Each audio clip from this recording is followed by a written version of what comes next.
ফরিদপুরের চরভদ্রাসনে শিক্ষার্থীরা কলেজের পরীক্ষা কেন্দ্র তাদের এলাকার মধ্যে ফিরিয়ে আনার দাবিতে রাস্তা অবরোধ করেছেন। তারা অভিযোগ করেন, অন্য উপজেলায় পরীক্ষা দিতে গেলে দুর্ঘটনা ঝুঁকি ও সময় সমস্যার সম্মুখীন হতে হবে। বিস্তারিত থাকছে সাজ্জাদ হোসেন সাজুর প্রতিবেদনে। রোববার সকাল 11টায় চরভদ্রাসন বাজার ব্রিজের সামনে প্রায় 50 জন শিক্ষার্থী বৃষ্টির মধ্যে অবরোধ কর্মসূচি পালন করেন। শিক্ষার্থীরা জানান, কলেজের 1/3 শিক্ষার্থী নারী হওয়ায় অন্য উপজেলায় গিয়ে পরীক্ষা দেওয়া তাদের জন্য কঠিন এবং নিরাপত্তার ঝুঁকি রয়েছে।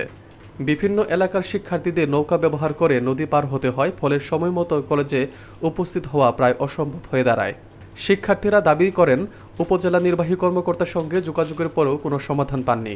অবরোধ না মানা হলে তারা শাটডাউন কর্মসূচি শুরু করার হুঁশিয়ারি দিয়েছেন। কলেজের অধ্যক্ষ প্রফেসর ডক্টর নিখিল রঞ্জন বিশ্বাস বলেছেন, শিক্ষার্থীরা বাস্তব সমস্যাগুলো তুলে ধরেছে এবং পরীক্ষা কেন্দ্র সদরপুরে সরানোর সম্ভাবনা রয়েছে। উপজেলা নির্বাহী কর্মকর্তা মনিরা খাতুন জানিয়েছেন, পরীক্ষা কেন্দ্রের স্থান পরিবর্তনের চূড়ান্ত সিদ্ধান্ত শিক্ষা বোর্ডের হাতে, তবে শিক্ষার্থীদের সমস্যা বোর্ডে অবহিত করা হবে।